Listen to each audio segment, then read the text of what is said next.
ತಿಳ್ಕೊಂಡ್ರೆ ಬಹುಶಃ ಇನ್ನು ಮುಂದಕ್ಕೆ ಬದುಕಬಹುದು, ಒಂದಷ್ಟು ಸಮಯ ನಾವು ನೆಮ್ಮದಿಯಿಂದ ಇರ್ಬೋದು. ಇಲ್ಲದೆ ಭಾರಿ ಕಷ್ಟ ಇದೆ. ಅದಕ್ಕಾಗಿ ಈ ಕಾನೂನಿನ ಬಗ್ಗೆ ಅರಿವು ಮೂಡಿಸುವಂಥ ಒಂದು ಕಾರ್ಯಕ್ರಮವನ್ನು ಕೂಡ ನಾವು ಕೊಡ್ತಾ ಇದ್ದೇವೆ. ನಾವು ಇನ್ನು ಪೌಷ್ಟಿಕಾಂಶ, ಆರೋಗ್ಯ ಹಾಳಾಗಲಿಕ್ಕೆ ಕಾರಣ ಏನು? ನಾವು ತಿನ್ನುವಂಥ ಫುಡ್ಡು.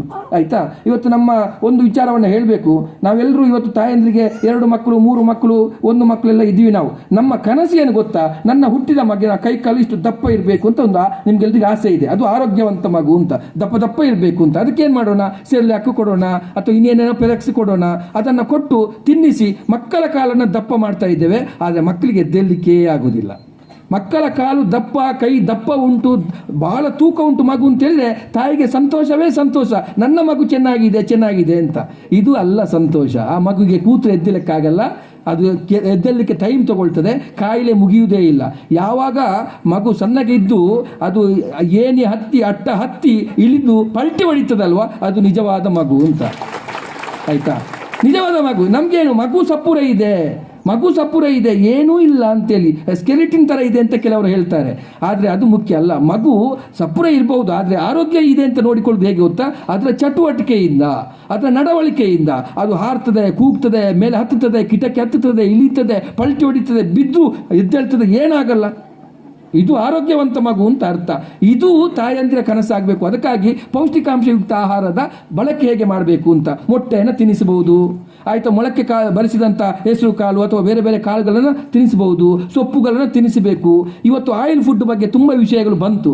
ಬಹಳ ಡೇಂಜರ್ ಆಯಿಲಲ್ಲಿ ಏನು ತಿನ್ನುವುದು ದೊಡ್ಡ ವಿಷಯ ಅಲ್ಲ. ನೀವು ಹೋಗಿ ಎಗ್ ರೈಸ್ ತಿಂತೀವಿ, ನಾವು ಮಾರ್ಕೆಟಲ್ಲಿ ಹೋಗಿ ಎಗ್ ರೈಸ್ ತಿಂತೀವಿ, ಕಬಾಬ್ ತಿಂತೀವಿ ನಾವು.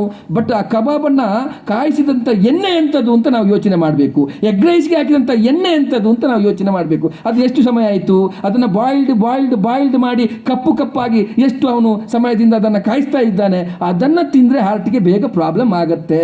ಪೇಟೆಯಿಂದ ಕಬಾಬ್ ತರುವುದು ದೊಡ್ಡ ವಿಷಯ ಅಲ್ಲ, ಪೇಟೆಯಲ್ಲಿ ಎಗ್ ರೈಸ್ ತಿನ್ನುವುದು ದೊಡ್ಡ ವಿಷಯ ಅಲ್ಲ. ಆ ಎಗ್ ರೈಸ್ ಮಾಡಿದ ವಿಧಾನ ಹೇಗೆ, ಕಬಾಬ್ ಮಾಡಿದ ವಿಧಾನ ಹೇಗೆ, ಇದು ಬಹಳ ಇಂಪಾರ್ಟೆಂಟ್. ಆಯಿಲ್ ಫುಡ್ ಡೇಂಜರ್ ಅಲ್ಲ, ಡೇಂಜರ್ ಅಂತ ನಾನು ಹೇಳಲಿಕ್ಕೆ ಹೋಗಿಲ್ಲ. ಸ್ವಲ್ಪ ಆಯಿಲ್ ನಮಗೂ ಬೇಕು ನಮ್ಮ ದೇಹಕ್ಕೆ. ಆದರೆ ಆಯಿಲ್ ಫುಡ್ನಿಂದ ಯಾಕೆ ತೊಂದರೆ ಆಗ್ತದೆ ಅಂತ ಹೇಳಿದ್ರೆ ಆಯಿಲೇ ಸರಿ ಇಲ್ಲ. ಆ ಆಯಿಲ್ ಯಾವತ್ತಿದ್ದೋ ಏನೋ ನಾವು ಪೇಟೆಯಲ್ಲಿ ತಿನ್ನೋದು ಭಾಳ ನಮಗೆ ಅಭ್ಯಾಸ ಆಗಿ ಹೋಗಿದೆ, ಒಂದು ಫ್ಯಾಷನ್ ಆಗಿ ಹೋಗಿದೆ.